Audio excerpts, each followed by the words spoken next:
There's a white powder sitting in the laundry aisle of your grocery store right now that permanently kills mold, soaks into porous surfaces, and prevents the mold from ever coming back in that spot. The box costs $4. One box treats every mold-prone surface in an average home and still has powder left over.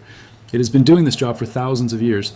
It was used to preserve human bodies in ancient Egypt. It was used to protect the timber frames of buildings that are still standing in Europe today. And right now, a mold removal industry worth more than $3.5 billion every single year in the United States alone would very much prefer that you never open that box. Stay with me. Because the way this was buried, the specific mechanism they used, and the exact year it disappeared from public knowledge are the parts that will change how you walk through your own home from now on. The professional mold remediation industry in the United States brings in more than $3.5 billion a year.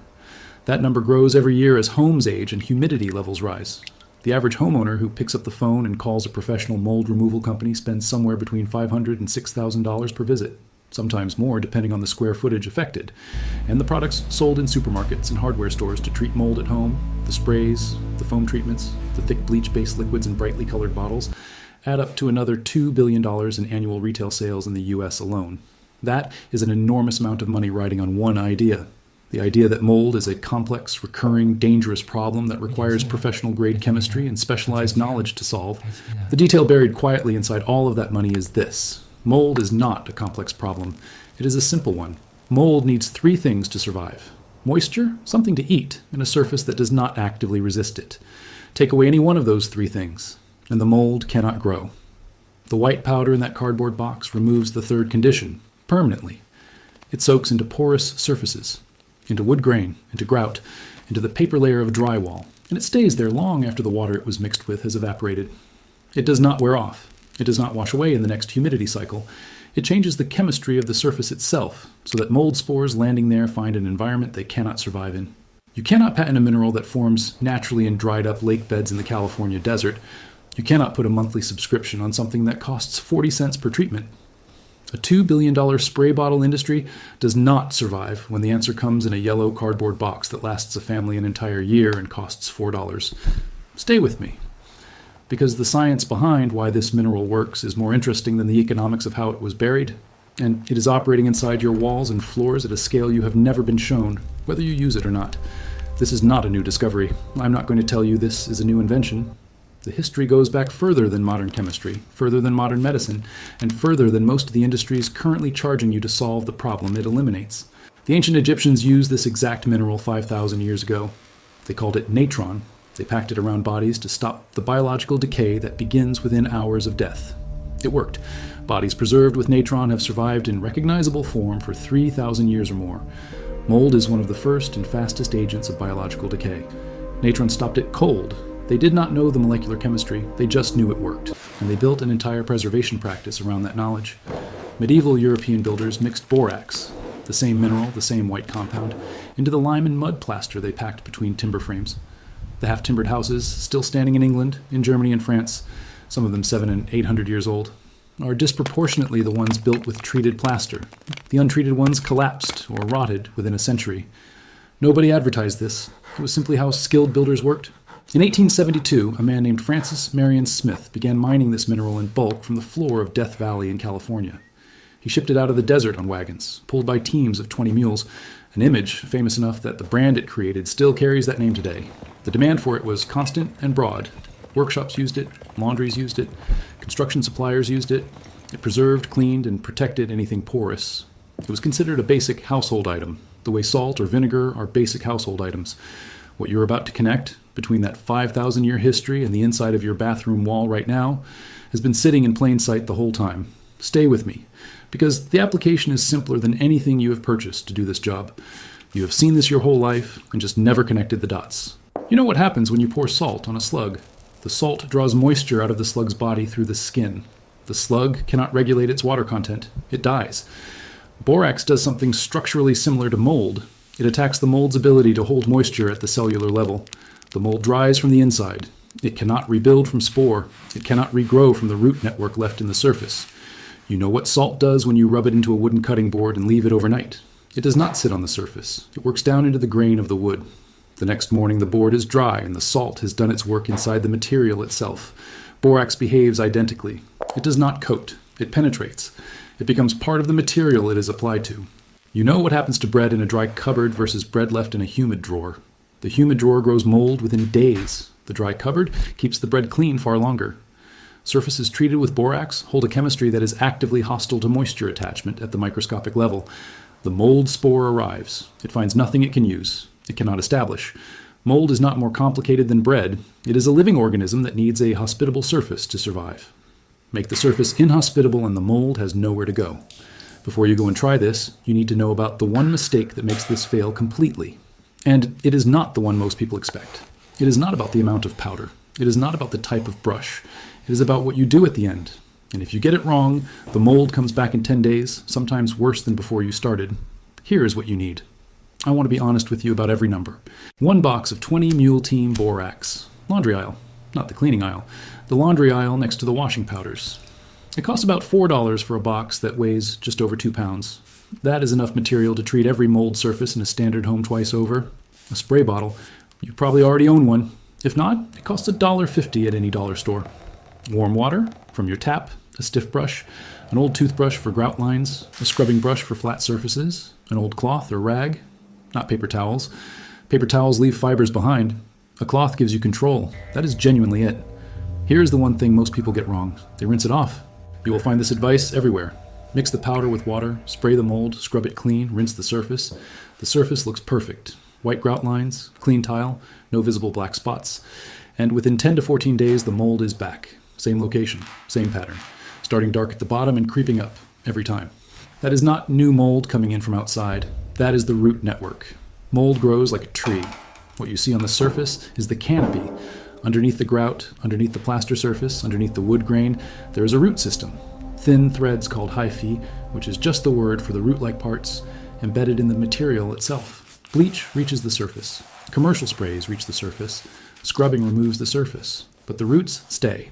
And from the roots, the mold regrows within days. Borax is the only common household substance that penetrates deep enough to reach those roots and change the chemistry around them. But only if you leave it in place. The moment you rinse it away, it is gone.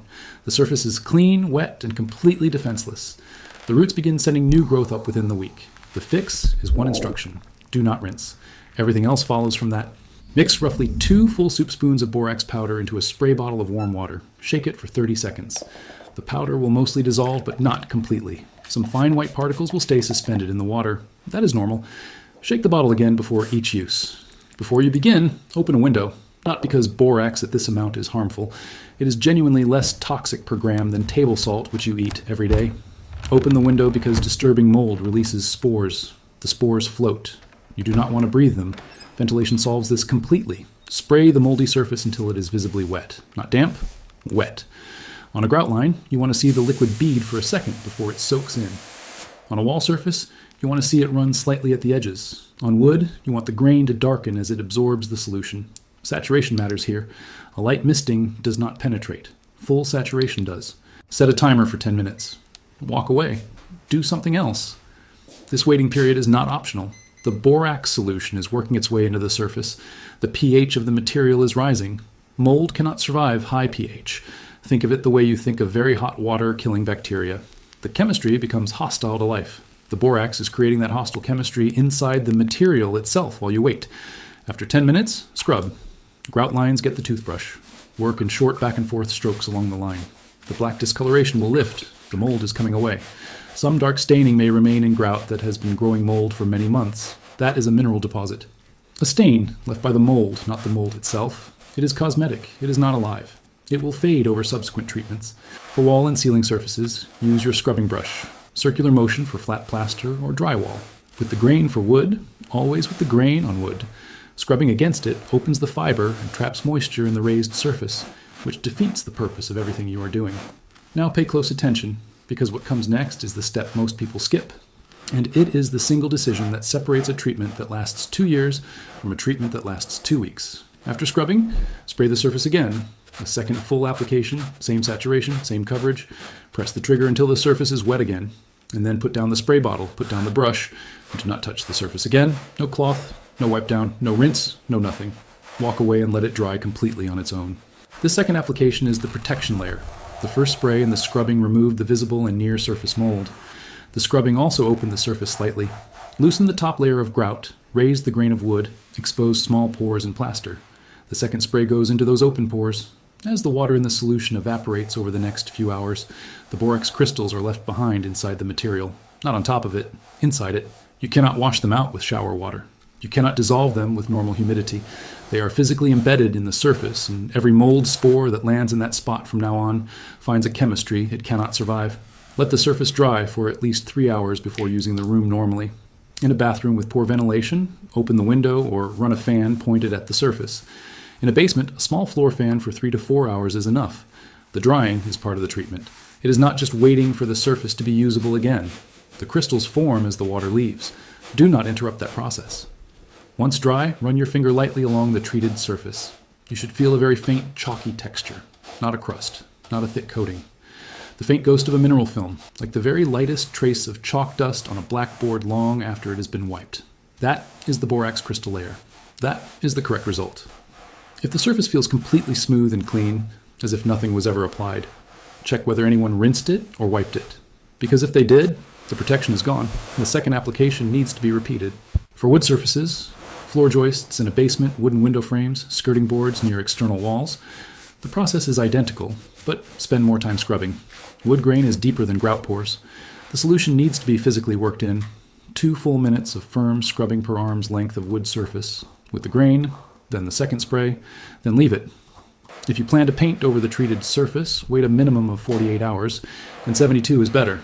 The borax needs to fully set inside the material before paint seals over it.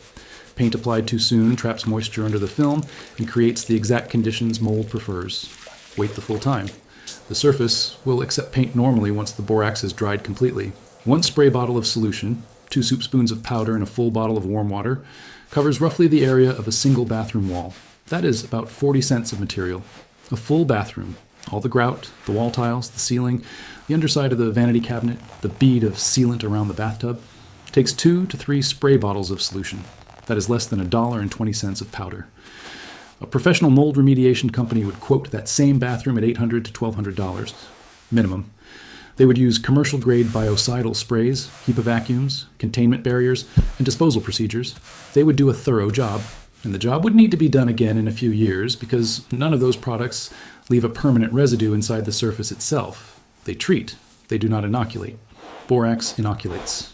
The surface that has been treated correctly and left to dry is changed. Not just cleaned, changed. The mold environment inside that material has been made hostile, and it stays hostile. Scale that across a full house, the bathroom, the kitchen backsplash tiles, the grout around the kitchen sink, the basement walls, the wooden windowsills, the crawl-space joists if you have access. A full house treatment, every surface where mold grows or could grow, uses roughly half a $4 box of borax. $2 of material, 1 long afternoon. And then you are largely done. Not done for the season, not done until the next rain. Done for years.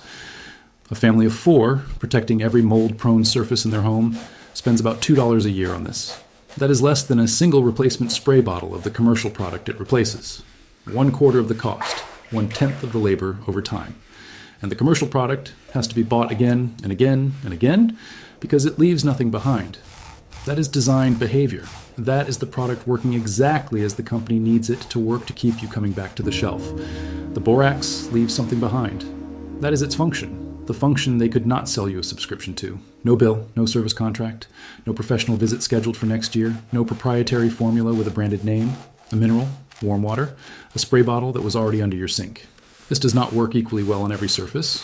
On non-porous surfaces, quillon glazed ceramic tile, sealed stone countertops, painted metal, glass, borax cannot soak in. It sits on top.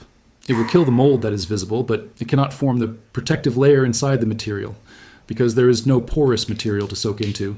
On those surfaces, the treatment works once and does not prevent regrowth the way it does on grout and wood.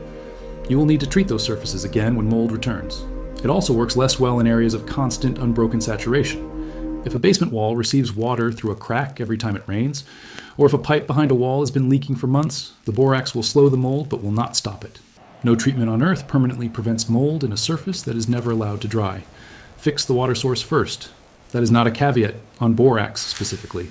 That is the first step in any mold solution that is honest about what it can do. Those Egyptian embalmers packed this mineral around their dead 5,000 years ago in the dry heat of the Nile Valley. The bodies they treated are still identifiable. The mineral did its work and then stayed, long after the last person who applied it was gone. The builders who packed it into the plaster of their timber frames in medieval England walked away from those houses and lived their lives. Some of those walls are still standing. The borax is still in them. It never needed to be reapplied. Nobody scheduled a follow-up visit. Yours will work the same way. The chemistry was always there. The mineral was always in the ground. The knowledge was always in the laundry aisle, on a yellow box with a picture of 20 mules on the front, waiting for someone to stop reaching past it for the brightly colored spray bottle next to it. I don't know what brought you here. It doesn't matter. It works either way.